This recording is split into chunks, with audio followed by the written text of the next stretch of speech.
Are you hungry for the latest news and trends from the internet? Welcome to What's Cooking on the Internet, your one-stop shop for discovering the hottest digital delights. Hit that subscribe button and let's get cooking. Can a 93-second TikTok really expose the student loan crisis? It's wild to think that one of the biggest financial headaches for millions could be boiled down to just a minute and a half, completely skipping all the political talk and deep dive articles. The idea that a short video could explain this better than politicians or journalists who've been at it for ages really makes you wonder about how we get our info these days. This viral TikTok probably cuts through the noise by hitting on a few key, relatable points. First, it likely shows the sheer, crushing scale of the debt not just as a national statistic, but how it hits people personally. We hear about trillions of dollars, but the video probably translates that into everyday struggles. Putting off buying a home, starting a family, or even chasing a business idea. It's about making those big, abstract numbers feel real and personal, something traditional news often misses when they're stuck in policy debates. Second, the vibe. Probably simplifies how this whole mess keeps going. It might touch on how tuition costs just keep skyrocketing, way faster than inflation or what people earn, or how interest often piles up unfairly, turning a manageable loan into something impossible to pay off.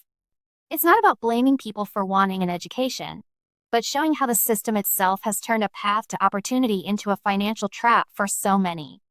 It makes us question how higher education is funded and what that means for all of us down the road.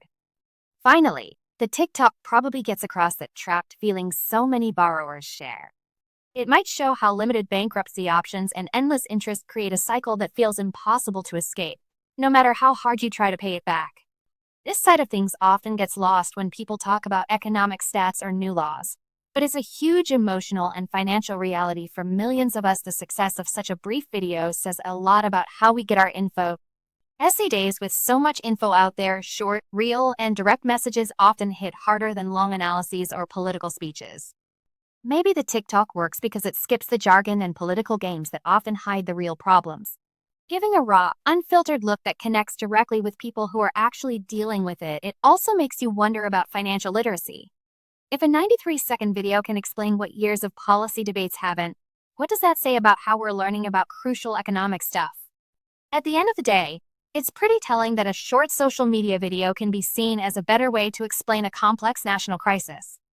It's not just about the student loan crisis, but about how we're consuming and understanding complex info these days. It makes us think about whether old ways of communicating still work, and how we can all get a better, easier to grasp understanding of the challenges shaping our future. Maybe the real takeaway is that the deepest insights come from the most unexpected and brief places.